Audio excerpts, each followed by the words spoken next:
How's it going? Today I'm coming in with another story. This time it's gonna be the story about the first time I got wasted on alcohol, and unfortunately one of my bigger regrets in my life. Okay, so this story takes place right after my last story about smoking weed for the first time, right the end of my senior year in high school. So technically, I, you know, never got drunk when I was smoking the weed. I just smoked weed, drank a little bit, but this is the story of the first time actually getting drunk. In fact, it's the drunkest I've ever been and ever plan on getting again. Okay, so be me, 2015, end of my senior year. Okay, and in fact, I had just graduated, probably 2 weeks before. Now, I grew up in rural Washington State, on a farm, and by that point, it was my mom and my brother and I living at the farm. Okay, now my brother's younger than me. We're gonna call him Z. It's the perfect name for him, and he's younger by a little bit, about 2 years, and he's always been very daring and very crazy, you might say. So, for example, he used to drift his Toyota in totally insane, crazy ways. He would jump off giant cliffs. I'm talking giant cliffs. Like, one time he jumped off like an actual 60-foot cliff. I'm not exaggerating. It was, and I saw it. I watched it, and it was completely insane. So, he's always had this, like, way about him of not giving too much of a shit, and doesn't seem like he's that aware of his own mortality. Although, as he's gotten older, he has become more aware of that. But when he was a teenager, man, pretty nutty kid. So he was always more daring than me. I was always more conservative and chill, right? So at this point, he was going into his junior year, and his sophomore year he had just finished. He had gotten into drinking and chewing tobacco. So you got to imagine this redneck culture, right? Chewing tobacco was a thing at our high school. And, you know, they would put the dip in the bathroom, and then they go around at school all day, basically, with a dip. In fact, my brother I think he got suspended. He got in some kind of trouble because he spit tobacco juice on the gym floor. Real classy. Anyway, he paints a little picture of Z, okay? Now, be me, it's about 2 weeks after I graduate, maybe 3. It's in June, maybe early July 2015. And my plan for my adulthood, I was going to start off by serving a year in AmeriCorps. Okay, so I was staying at home. My plan was to save money, work in AmeriCorps for a year. I should say serve, not work. It wasn't really a job. But so I was living at home still. I had no plan on leaving. And also I was helping with the farm shit, because it was just my mom and my brother and I. So we had to do the farm ourselves. So one day my mom tells me and my brother, "Hey, I'm gonna go visit my friends a couple hours away and stay the weekend." Okay, which was relatively normal. She would do that, maybe, I don't know, not that often, once every 6 months or less. So, and up to this point, my brother and I have always been very responsible, right? Never had any kind of trouble while she's gone. Okay, so she tells us, as she always does, she always has this little, like, worry spiel telling us about what not to do or what to be careful of, right? She's like, don't have anybody over here and don't have any parties, right? I mean, I would never consider such a thing, ever. And, we agree. And I remember it was a Friday, and basically as soon as she left, my brother was planning a giant party. Okay, him and his couple sophomore, I guess they're juniors now, but just graduated sophomore year friends come over, and they're like planning this giant party, right? Where they got all the alcohol, I have no idea. Obviously they're underage, but they ended up securing quite a few large cases of beer. And so I was not, well, I personally, my heart wasn't really down for the whole thing. But I wasn't going to tell my brother not to do it. And since I was also at the house, I was basically forced, I was there, you know what I'm saying? And, I kept telling myself, like, okay, well, I'll maybe drink a little bit, and I'll try to keep I'll try to make sure nothing terrible happens, right? Okay. So, evening comes along, a couple of his friends are there. I go and hang out with them. Now, let's just talk about where this location of the party is. So, my brother and I had transformed our barn loft into like a clubhouse, like a little hangout spot for us. We would usually sleep up there or hang out up there in the summer because there's no heat, So, it had a television, it had a PS2, it had a kind of hokey but pretty awesome giant sound system. It had a table, it had a couch, and a carpet. It was kind of rank, honestly, because the mice would kind of live in the couch and shit, but we would like constantly be battling them. And we also had a cat who lived up there. So the cat helped with the mice, but also there was cat hair everywhere. So it was kind of gross, but also pretty cool. Okay, now to get up to the barn loft, you had this ladder, okay, and a hatch door. Imagine this. And, we're used to the ladder and the hatch door, but, foreshadowing. So anyway, evening comes along, and some of his friends are starting to show up. They have, like I said, a bunch of alcohol, a bunch of beer. And so I go out to the barn, and I'm like, okay, I'm going to hang out with these guys. And so they offer me a beer. I don't remember what it was exactly, but it was some kind of IPA. Yeah, I remember it was some kind of IPA that was pretty bitter, and at that point I hadn't really got my taste for IPAs yet. So, I remember just like, okay, I'm going to drink this one beer, and obviously one led to more, okay? And as the night and the sun starts going down and the night continues on, more and more people start showing up. In fact, it's like pretty nuts how many different people showed up to this party. And what was crazy about it, it was all these different groups of people. Like, you had my brother's younger friends, a bunch of them. Then you had like a whole bunch of guys from my class. And then you had different groups that you wouldn't really consider to be like hanging out. Like, I remember there was a pretty big cloud of like Mexican cholo kind of guys. I don't know if they weren't really cholos, but like Mexican, very Mexican kind of guys. Okay. Now, what's pretty hilarious is that even though there was probably, I want to say 30 or more people, between 30 and 40 people at this barn at our property, there weren't any girls, not one female. It was all dudes, okay? It was all dudes. So, at this point, it was dark. I do remember. And I had drank quite a bit at this point. I had drank my one beer, which led to the next beer, which I was probably 3 beers in, and I had very little experience with alcohol, so I was feeling more intoxicated than I'd ever felt on alcohol. And honestly, it was feeling really good. I was really, really enjoying the alcohol sensation, okay?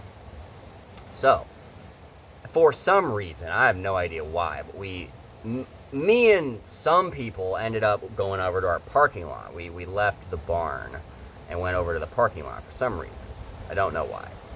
But this is where I run into this group of Mexicans. Now, I'm in Mexico, and I was born in Mexico, so I have a bit of a Mexican kind of thing. I say, soy un numero uno güero mexicano, which is I'm the whitest Mexican, number 1 white Mexican. So anyway, I go up to the Mexican cholos, and they have a bong. And I had smoked one time up to this point, the story I told before. So I was like, bro, hit me up with that shit. So, and they had not ever really known me to party or smoke weed. So they were like, fuck yeah, da da da da da. So they loaded me a bowl. I hit the weed, okay? Nice little bong. It was clean too. It was nice. Okay, this obviously added to my intoxication. Alright. So, one of my classmates, one of the guys who graduated with me, I remember he decided this is stupid. So he decided to hit up a few girls, okay? Good on him, right? So while I was at the parking lot hitting the bong, two girls show up, okay? Now I gotta backtrack the story a bit so this context makes more sense. The two girls were, in my opinion, the most beautiful girl in my class, for sure, okay? And her friend who was a year younger than us. Now, we'll call the most beautiful girl, let me just describe her for you. We'll call her Allison, okay? Allison, perfect name. So, in our hometown, we had basically no black people, African Americans, so she was one of the only. But she was very much white, African American. She was like very light skinned, frilly kind of afro hair, not like a real afro, but like really curly, big hair. She was like top cheerleader, always into the cheerleading, very beautiful. I just thought she was the most beautiful girl in our class, okay? So I need to go on a little tangent here back to me and her history, okay? So she was in my ASB class. She was one of the officers. I don't remember what she was. I just was in the class to do work because I was talented at stuff. Okay, so we ended up kind of like hanging out quite a bit in the fall when we were doing like the homecoming, and we had all sorts of activities that we would do for ASB, right? And back in the fall of that year, my senior year, when I was at the, homecoming dance, I don't know, I had some kind of just valiant bravery in me. It came out from somewhere, I don't know, because usually I was very shy about girls and all that. But I remember at that dance, I just like came up to her all machismo and just like took her hand and was like, let's dance. Okay. And she danced with me, and it was at that moment I really got into my head that like, damn, I really like her. She's really cute, you know.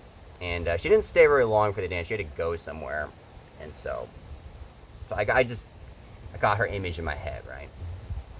All right, and we ended up having some classes together, and you know, we started to kind of like each other. It was pretty apparent, especially a couple months later. There's this thing called Tolo, which is where the girl asked the guy to a dance, Tolo dance. And I was in pep band, you know, she was a cheerleader. So we're at the football game. I'm playing my clarinet as I do, and it was halftime. And then the cheerleaders did this like elaborate dance performance kind of thing, which ended up being her asking me to Tolo. She like pulled out this sign, and it was, you know, in front of the entire crowd. It was quite nice, I must say. And so she asked me to Tolo, and I was like, yeah, let's go to Tolo, baby, right? So there was a little bit few other things. I took her to lunch one time, nothing too crazy. Took her to lunch, and then the day of Tolo came around. It was in the winter, probably January, maybe December, and I remember she wore this like lavender dress, and so my first name is Khalil, which is the name of Superman from Krypton. And if you knew that reference, not that I was named after Superman, but some people who are fans of Superman will get that reference. And so for the pictures, it was her idea to like, I had like a Superman shirt, and then I was like busting open the shirt through my tuxedo or whatever, my tie and collar and all that. And yeah, anyway, maybe not the most relevant detail. Anyway, we went to Tolo. It was nice. Okay, now I'll talk about how I kind of dropped the ball in the whole relationship. So after Tolo, you know, once I'm bringing her home, you know, like the night had gone well, and so it would have been appropriate to kiss, right? And she kind of was hinting at that, but I was super nervous, and I had never kissed a girl, okay? So I didn't really know how to pull it off, and I was like so nervous, seriously. But I was just like, I need to try. So I ended up like kissing her on the cheek kind of awkwardly, And I felt kind of like super embarrassed about it, and so I kind of felt like I totally ruined the whole thing. Although thinking back to it, it was really stupid. I should have just chilled out a little bit and, you know, just chilled out. But I felt all like embarrassed and stuff, and so I kind of just like drew back after that and stopped really pursuing her. Okay, stopped pursuing her, even though I totally still liked her. One of my, many failings with women. Try to get better every day, okay, right? So anyway, the year continues and our relationship basically fizzled out. There wasn't really much anything else that happened, okay, until she shows up in that parking lot. We're back at the parking lot. I had just smoked the bong rip with the cholos, okay, and there she is, Allison and her friend, the only girls at the entire party, okay? So there's like 30 or more horny dudes pretty much trying to hit on both of them because they're both very beautiful, all right? And so I get into my mind that I'm going to like protect them, right? And I think it was genuine, sort of, but I actually also had it in my mind that I was gonna be the one to like get laid or like, conquer these girls. And I was gonna do it by trying to protect them. And I didn't quite consciously know this, but I was drunk to the point where I kind of had both realities going on, and I was very unable to, really know what was going on at all, okay? So, basically, ended up back at the barn loft, totally full of people. I remember looking in the corner, and my brother Z is face down on the ground, totally passed out, 100%. I remember that distinctly.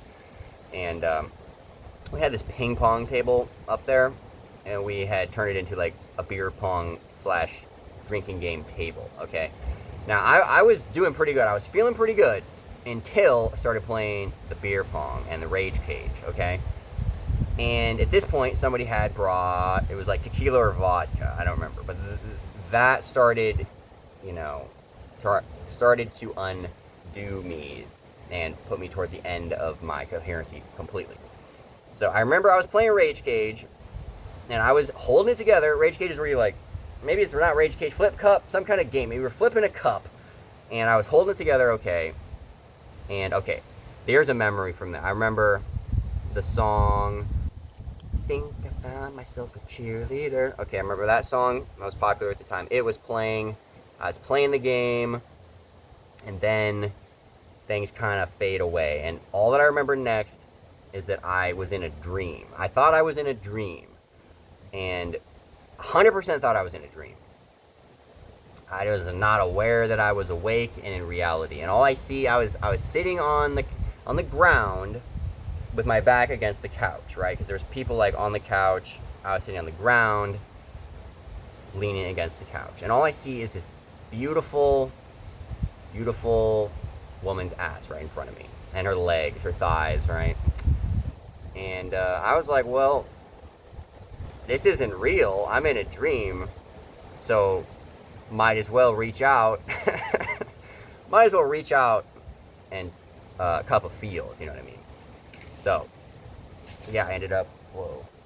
Okay, that's nothing. Just a branch falling. It's going to storm any moment. So anyway, ended up grabbing Allison's ass without permission and kind of groping her legs. Really terrible and pathetic. And it was because I was so drunk, I didn't know what was happening. And I remember her friend was like, she like grabbed my hand, was like, what are you doing? And like, they just couldn't even believe it, right? That's all I remember. After that, I don't remember shit, okay?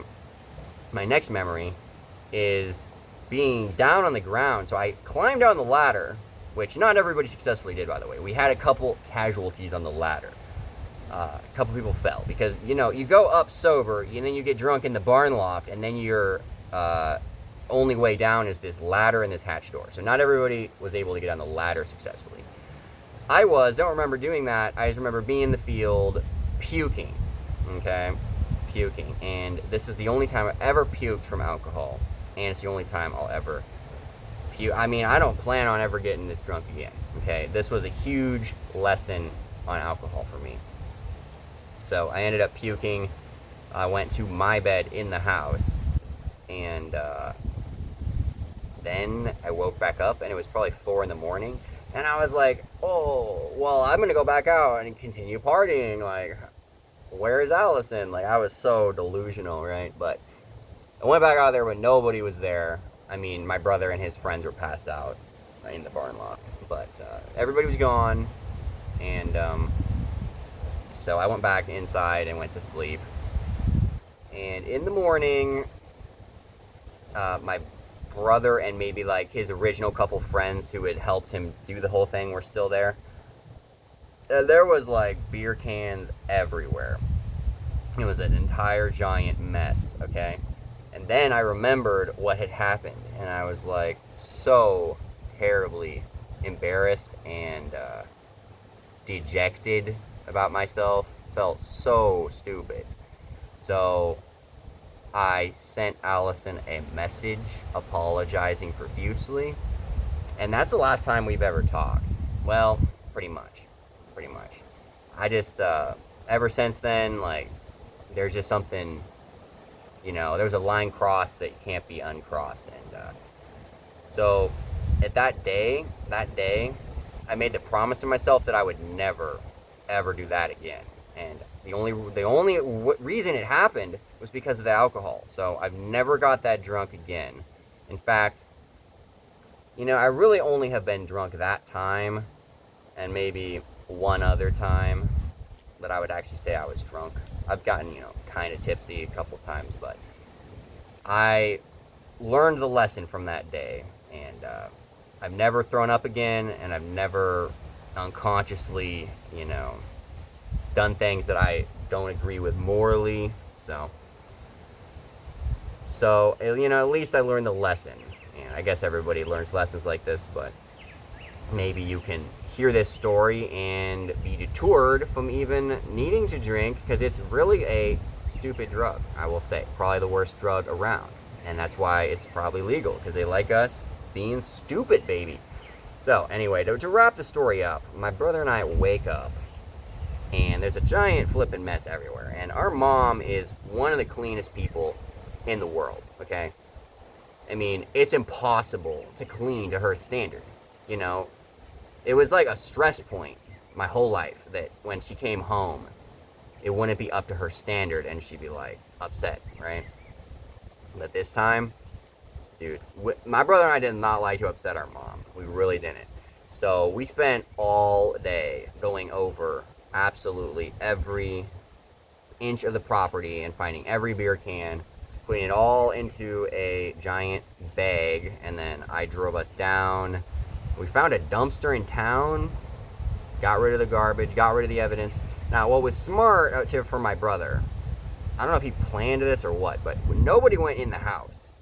And that was what probably saved us, because, like I'm saying, there's no way to, like, disguise or clean to the standard that my mom would, that she would be able to not detect something happened, right?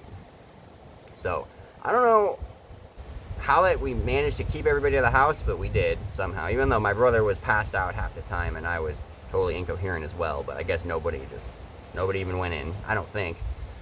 And yeah, so we cleaned everything up, and then my mom came home and she didn't suspect a thing.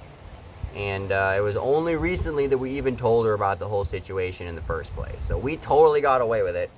You know, and it's been over 10 years, something like that. Yeah, over 10 years now.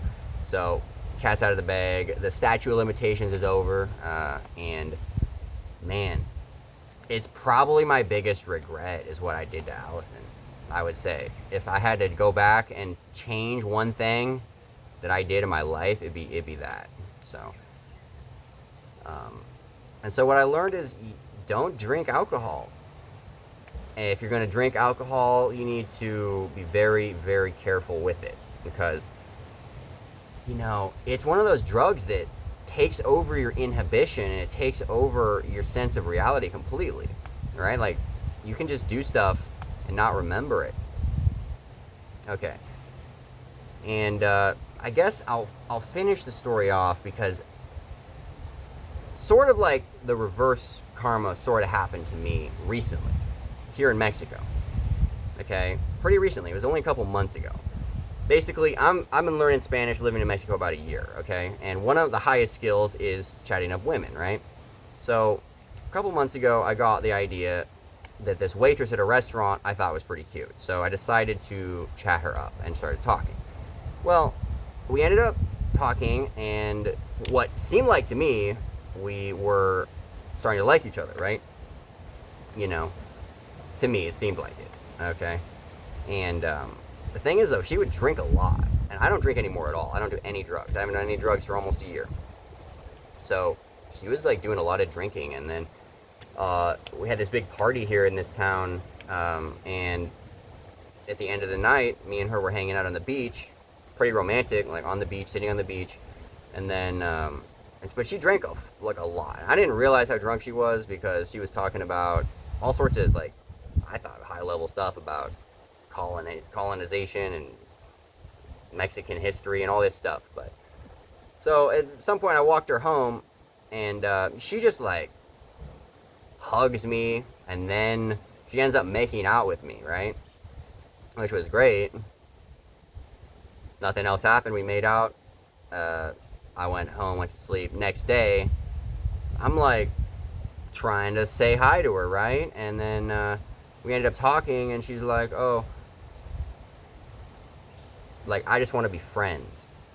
And so then I was like, oh, well, do you remember, like, we made out? And she didn't remember because she was so drunk. And she felt just like I felt with Allison, okay?